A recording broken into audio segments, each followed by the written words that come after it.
Earlier, I sat down with Africa's songbird, Yvonne Chaka Chaka, and she told me about why she's going back to school. But first, we started with her 4-week whirlwind tour of Africa. The past 4 weeks have just been amazing. I want to thank my fans. I want to thank my African fans in particular, because I'm just so grateful that I love Africa and Africa loves me back. Just over the weekend, I was in Botswana. Last weekend, I was in Rwanda. The other weekend, I was in Uganda. And 4 weeks ago, I was in Kenya, performing for President Obama there. Thank you to, the African storytellers, Chuli Piri and the Minette Group, who asked me months ago. They wouldn't tell me what was the show all about until, a couple of weeks before everything. It was just amazing. I think he's just one of those greatest men.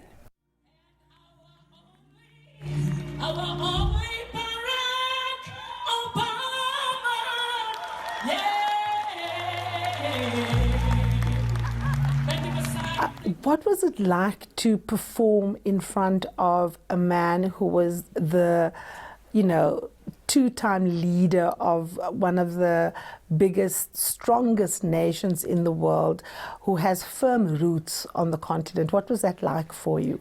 I must say, really just engaging with him and just being there, having lunch with him and just sitting closer to him, but above all, performing for him. As a UN Goodwill Ambassador, I've been in the same room with President Obama at the UN in different places, but I'd never had a chance to be very close to him. And this time for me, it was like, ooh, God gives you what you ask for, And after I improvised my song, which is called Amazing Man, which is for Madiba and other African leaders, because I think, even though I think Africa is poorly managed, we still have great leaders. And when I winged the song right at the end and said, our only Barack Obama, he had such big smiles. And it was just so humbling. I was just upset because Michelle wasn't there and the girls. But he's the most pleasant man I've ever seen. And I just wish him more days on earth. Mm-hmm. Now, of course, you have been making music for a very, very long time. Behind you are all the awards that you've won, the accolades. What inspires you still? Karima, I started singing at the age of 19. It's 33 years since I've been in the music industry, to be precise.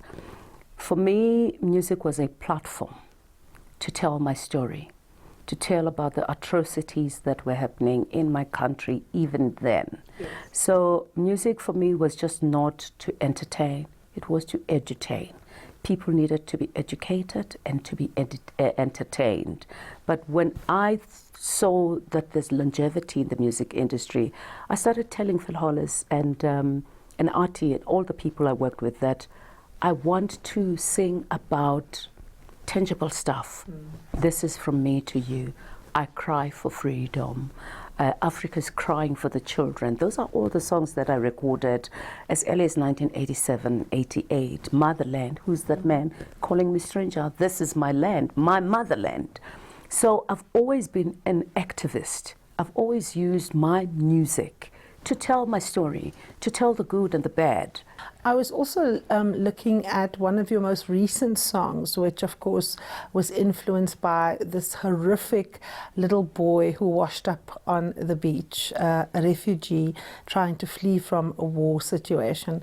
And you were saying that that really just touched you and you felt that you needed to write a song about that. How difficult is it to take such big issues, such tragic issues, and make it into music, into things that move people? I sat in a room at a hotel when those atrocities were happening and that little boy was washed out the sea. And for me, the words just started coming because I just felt, why in this day and age are our brothers and sisters getting into the Mediterranean and fleeing their own countries to go for greener pastures? Is it because Africa is poorly managed? What are our leaders saying? What does it say about our leaders when things like this happen? So the song is called The Road is Long, you know, trying to find the love, trying to find happiness, mothers crying, children dying in the sea. But pardon me, don't close the door. Open the door. I want to be part of the living. One of the things that fascinates me about the work that you do is, of course, your goodwill work with the UN. You've long been associated with fighting malaria, for example. Again, a disease that has to do with conditions under which people live, tied to the socioeconomic conditions. How did you first become interested in this particular cause, and where has it taken you? What have you learned, and more importantly, why is malaria as a disease so close to your heart? Karima, in 2004, I traveled to Gabon. I was asked to represent South Africa. It was our 10th anniversary of freedom, and there was a big jamboree in Gabon. So I went, the ambassador was there, they had different artists from different African countries. It was just amazing. I think we're there for 2 weeks. We traveled from one town to another town, and they'd booked these trains, and it was just fun. But coming back, it was just sad, because one of my musicians had contracted malaria in Gabon without us knowing. Phumzile had contracted malaria. Unfortunately, days later, Phumzile died of cerebral malaria. She'd been to see the doctor during the time.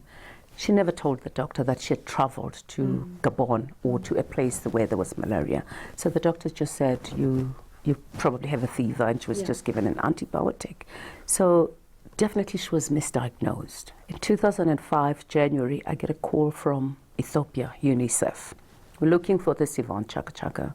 We want her to be a UNICEF Goodwill Ambassador. I had no clue what that entailed. But between June and January, I was in every computer doing research about malaria. This is after Phumzile's death. I wanted to know, what is this malaria? Totally ignorant about malaria. I mean, I knew nothing about it. And when I discovered that malaria was curable, preventable, yet so many people were dying. And I thought, but who talks about malaria? I've never heard anybody talking about malaria like HIV, like diabetes, like cancer. When I was asked to be a Goodwill Ambassador for UNICEF, I sat the guys down, I remember Bjorn and other guys, and I said, I'd like to be a Goodwill Ambassador for malaria. Now, you've obviously received lots of accolades, including recently from Rhodes University, an honorary doctorate. You've always been passionate about public health. I understand you're going to go back to school. Tell us about it. Whew. You know, for the past 13 years doing all this work, thank you to people like Prue Smith, Dr. Awa Kolsek, Dr. Louis Dagama, who is my humanitarian advisor, who goes with me and just empower me.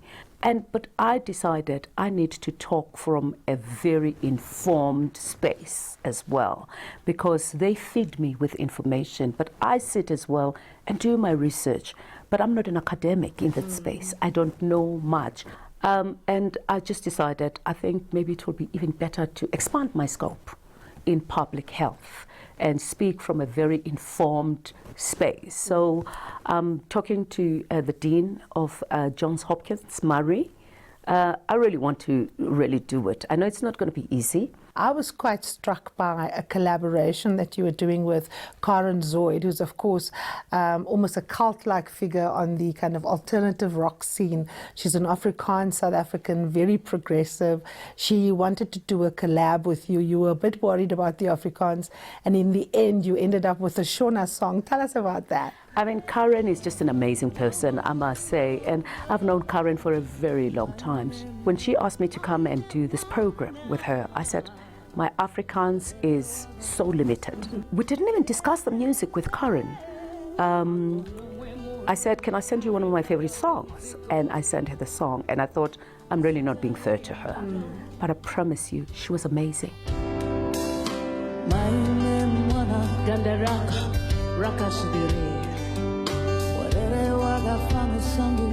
The song is there. It's been on my album for a couple of years. It's called Kana Uchechema. It's a Shona song that says, your skin is like your skin and my skin are the same, your hair and my hair are the same. Why do men fight when children are suffering? Kanong Chechema, show some love.